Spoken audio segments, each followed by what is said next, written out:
نکاح کیوں ضروری ہے؟ نکاح کی اہمیت کیا ہے؟ سب سے بہترین نکاح کون سا ہے؟ نکاح کے وقت ساتھی کا انتخاب کرتے ہوئے کن باتوں کو ملحوظ خاطر رکھنا چاہیے؟ السلام علیکم ورحمۃ اللہ ناظرین، میں حافظ جنید کھٹانا اور آپ دیکھ رہے ہیں میرا یوٹیوب چینل۔ آج کی اس ویڈیو میں صرف نکاح پر بات نہیں ہوگی، بلکہ اس کی دوہری تصویر میں آپ کے سامنے رکھوں گا۔ ایک وہ تصویر ہے جو ہم نے کھینچ رکھی ہے، جس پر میں بھی، آپ بھی، ہمارے آباء و اجداد صدیوں سے چلتے آ رہے ہیں، اور ایک وہ تصویر تھی جو اللہ رب العزت نے 1400 سال پہلے کھینچ دی تھی۔ اس پر عمل کرنے والے بھی موجود ہیں، آج بھی موجود ہیں، لیکن ان کی پرسنٹیج بہت کم ہے۔ آئیے سب سے پہلے چلتے ہیں نکاح کی اہمیت کی طرف۔ ابن ماجہ حدیث نمبر 1845، قال رسول اللہ صلی اللہ علیہ وسلم النکاح من سنتی فمن رغب عن سنتی فلیس منی۔ نکاح میری سنت ہے، جو اس سے اعراض کرے گا، روگردانی کرے گا، وہ مجھ سے ہی نہیں۔ کتنی امپورٹنس ہے اس حدیث مبارکہ میں۔ نکاح کو کس قدر اللہ کے نبی صلی اللہ علیہ وسلم نے نکاح کے اوپر ایمفسائز کیا ہے۔ صحیح بخاری حدیث نمبر 5066، نبی علیہ السلام فرماتے ہیں، حدیث پاک کا مفہوم ہے کہ تم مردوں میں سے جو بندہ استطاعت رکھتا ہے وہ نکاح کرے، کیونکہ یہ آنکھوں کی اور شرمگاہ کی حفاظت کا ذریعہ ہے۔ اب یہاں استطاعت سے مراد فنانشیل استطاعت ہے۔ ایک اور روایت میں ہے کہ تم میں سے جو نکاح کی استطاعت رکھتا ہے وہ نکاح کرے، اور جو استطاعت نہیں رکھتا وہ روزے رکھے۔ ایک اور روایت کا مفہوم یہ ہے کہ جب بندہ نکاح کرتا ہے تو اس کا آدھا ایمان مکمل ہو جاتا ہے۔ النکاح نصف الایمان، آدھا ایمان مکمل ہو جاتا ہے، اور باقی آدھے ایمان کے لیے اللہ سے ڈرو۔ اب آ جائیں نکاح کے دوسرے پہلو کی طرف۔ اچھا، نکاح کون سا ہونا چاہیے؟ سب سے بہترین نکاح کون سا ہے؟ اس کے بارے میں آپ کو احادیث بھی بتاتا ہوں انشاءاللہ۔ پہلے ہم دیکھتے ہیں اپنے معاشرے کے اندر کہ نکاح کیسا چل رہا ہے، کیا وہ بہترین ہے؟ کیا ہمارے معاشرے میں ہونے والے جو نکاح ہیں یہ بہترین ہیں؟ کیا مذہبی اعتبار سے یہ بہترین ہے؟ کیا سماجی اعتبار سے یہ بہترین ہے؟ کسی اعتبار سے بھی یہ بہترین ہے؟ کیا اخلاقی اعتبار سے یہ بہترین ہے؟ ہمارے معاشرے میں ایسی فضول رسمیں شروع ہو چکی ہیں، بلکہ آپ دیکھیں کہ بات پکی کی رسم ہے، منگنی کی رسم ہے، برائڈ ٹو بی مایوں کی رسم ہے، مہندی ہے، بارات ہے، پھر جا کے ولیمہ ہے۔ اس کے علاوہ بھی اور بہت ساری رسمیں ہیں جو میرے چھوٹے سے دماغ میں سما ہی نہیں سکیں۔ یہ جو رسمیں ہیں یہ بھی میں نے بڑی مشکل سے یاد کی ہیں۔ ہمارا معاشرہ ایسی تنزلی کی طرف جا رہا ہے، ہم ظلم کی داستانیں رقم کر رہے ہیں اور ہمیں خبر بھی نہیں ہے۔ یہ جتنی رسمیں ہیں یہ ٹوٹلی طور پر ان کا کوئی تصور اسلام میں نہیں ہے۔ نکاح کو عام کریں، اللہ کا واسطہ دے کے کہتا ہوں، نکاح کو عام کرو، نکاح کو عام کرو، نکاح کو عام کرو۔ فضول رسمیں ختم کرو، جہیز جیسی لعنت کو ختم کرو۔ جہیز کی لعنت کو ختم کرنے کے لیے جو سب سے امپارٹنٹ رول پلے کر سکتا ہے، وہ جس لڑکے کی شادی ہے صرف وہ یہ امپارٹنٹ رول پلے کر سکتا ہے۔ وہ سختی سے اس بات پہ اصرار کرے، اپنے پیرنٹس کو ایگری کرے، اپنے سسرالیوں کو ایگری کرے کہ کسی صورت بھی میں جہیز کا قائل نہیں ہوں، مجھے کسی قسم کے جہیز کی ضرورت نہیں، آپ صرف اپنی بیٹی کو رخصت کر دیں۔ اسلام میں جہیز نام کی کوئی چیز نہیں ہے، اس کا کوئی تصور نہیں ہے۔ یہ میں اتنا زور اس لیے دے رہا ہوں کہ میں نے بہت سارے لوگوں کو دیکھا ہے اپنی سوسائٹی میں، جن کی بچیوں کا جہیز نہ بننے کی وجہ سے ان بچیوں کے سروں کے بالوں میں چاندنی آ گئی اپنے والدین کی دہلیز پہ، بوڑھی ہو گئی ہیں بچیاں، والدین صرف جہیز نہ بنانے کی وجہ سے اپنی بچیوں کی شادی نہیں کر سکے۔ آپ غور کریں، جو بچہ آپ سے ڈیمانڈ کر رہا ہے، یہ 3 طرح کے لوگ ہیں۔ ایک وہ لوگ ہیں جو جہیز کی ڈیمانڈ کر رہے ہیں، ایک وہ لوگ ہیں جو جہیز کے بارے میں خاموش ہیں، اور تیسرے وہ لوگ ہیں جو ہلکے سے انداز میں کہا نہیں نہیں اوہو نہ بھی کوئی گل نہیں، بس تسی بچی دے چھڑی اور کٹ او بات ٹھیک ہے، لیکن اس انداز میں کہہ رہے ہیں کہ اگلے کو بھی پتہ چلے کہ یہ صرف رسمی کلامی، وہ زبانی کلامی یہ بات ہے، اس کی حقیقت کوئی نہیں ہے۔ اس کو میں تو گورنمنٹ آف پاکستان سے بھی یہ درخواست کرتا ہوں کہ اس رسم کو بالکل قطعی طور پہ ممنوع قرار دیا جائے کچھ دیر کے لیے۔ ابھی ہمارے ملک کے اندر آپ دیکھیں کہ مور دین 40% لوگ غربت کی لکیر سے نیچے زندگی بسر کر رہے ہیں۔ ہاؤ از اٹ پاسبل کہ ایک بندہ وہ محنت مزدوری کر رہا ہے، 5-6 بچے ہیں اس کے، 3 ہی بچیاں لگا لیں اس کی، 3 بچیاں ہیں اس کی، وہ کرائے کے مکان پہ رہ رہا ہے، محنت مشقت کر رہا ہے، مزدوری کر رہا ہے، کرائے کے مکان کا کرایہ بھی وہ دے رہا ہے، بجلی کے بل کہاں پہنچے ہوئے ہیں، اشیاء خرد و نوش کی قیمتیں آسمان سے باتیں کر رہی ہیں، ضروریات زندگی انتہائی مہنگی ہیں۔ ایسی صورتحال میں ایک سفید پوش طبقہ جو پاکستان کا، جو آج سے 4-5 سال پہلے جو بڑی بہترین زندگی گزار رہا تھا، آج وہ لوگ بھی بڑی پریشانی میں مبتلا ہیں۔ کنڈیشن یہ بنی ہوئی ہے۔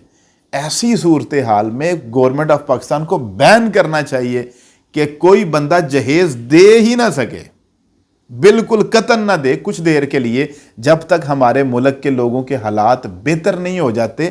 اس پہ سختی سے بیان ہونا چاہیے، اور اس کے بعد بھی اخلاقی اعتبار سے اس پہ بیان ہونا چاہیے، اخلاقی اعتبار سے بیان ہونا چاہیے۔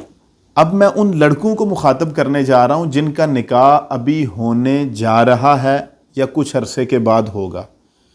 آپ کوشش کریں اس جہیز کی لعنت کو ختم کریں۔ کیسے ختم کر سکتے ہیں؟ آپ اپنی جو ضروریات زندگی کا جو سامان ہے، آپ کے روم کا جو سامان ہے، وہ سامان خود تیار کریں۔ خود تیار کرنے کے بعد اپنے والدین کو بھی انفارم کریں اور اپنے سسرال کو بھی انفارم کریں۔ سب لوگ کوشش کریں، اللہ رب العزت یقیناً پھر آپ کے اس عمل میں خیر و برکت شامل فرمائیں گے، اور انشاءاللہ اگر آپ نے ایسا شروع کر دیا، میرے ملک میں اگر ایسا شروع ہو گیا، تو ہم دیکھیں گے کہ کچھ دیر کے بعد پاکستان کی تمام بیٹیاں جو ہیں وہ اپنے گھروں میں سکھی بستی نظر آئیں گی۔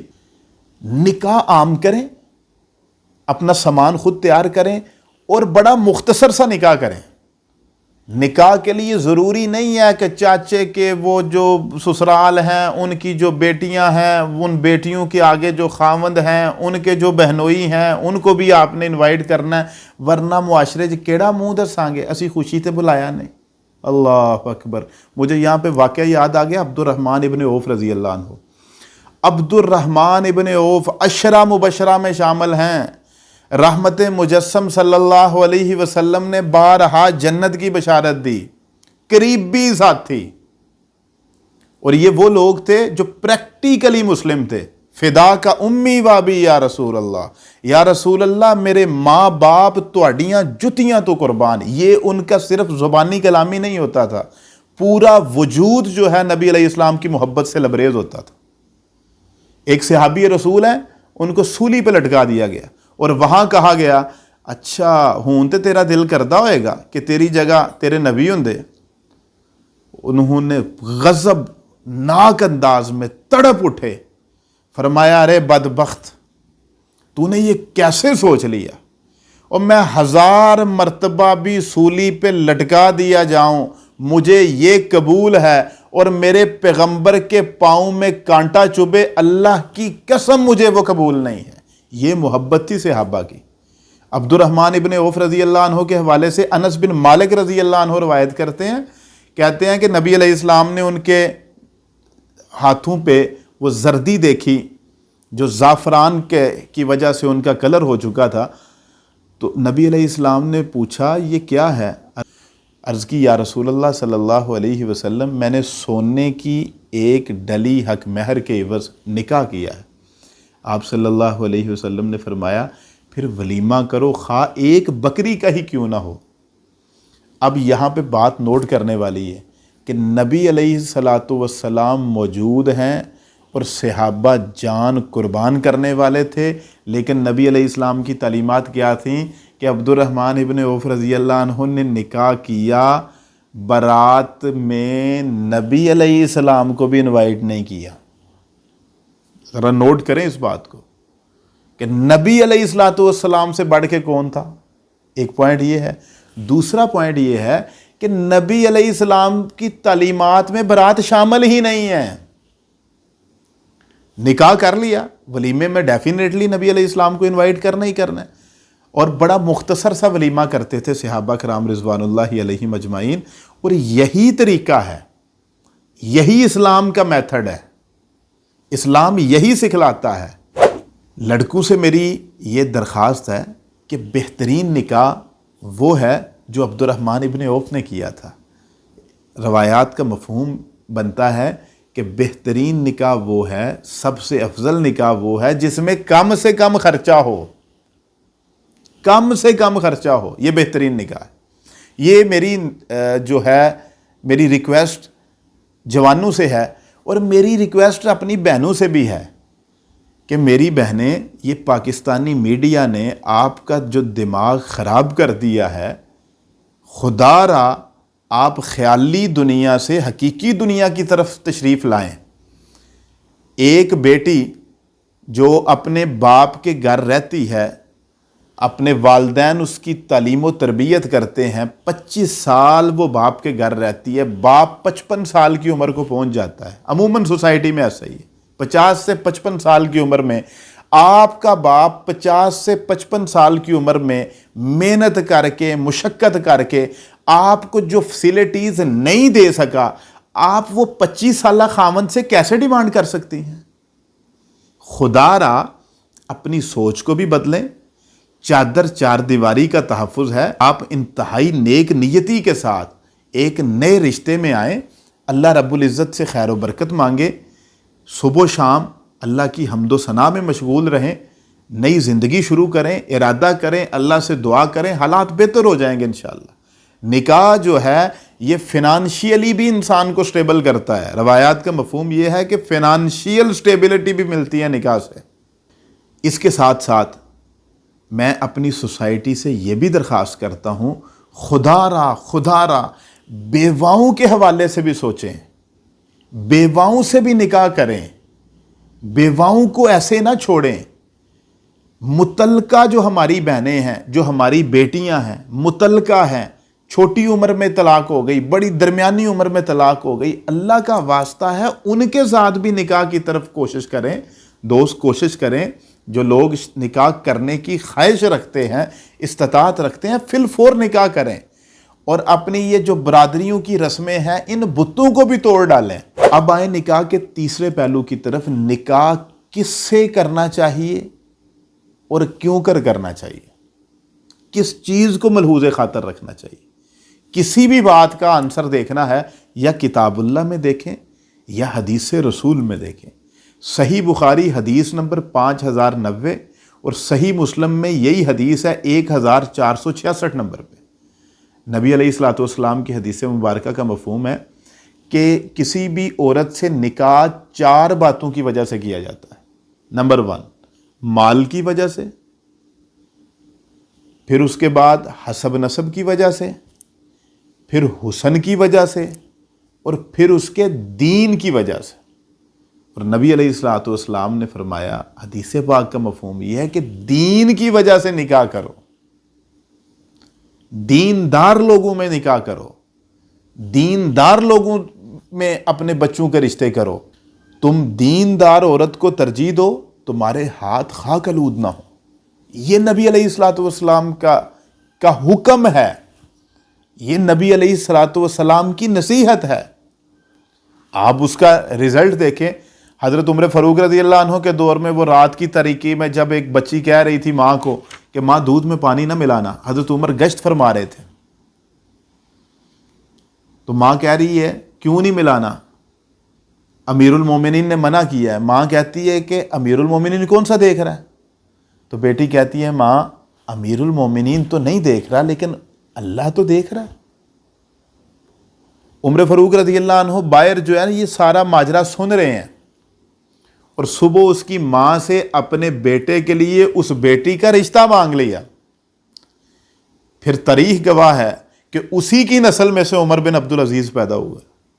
جب نکاح دین کی بنیاد پر کیا جائے تو پھر یقیناً اس کے ثمرات آتے ہی آتے ہیں.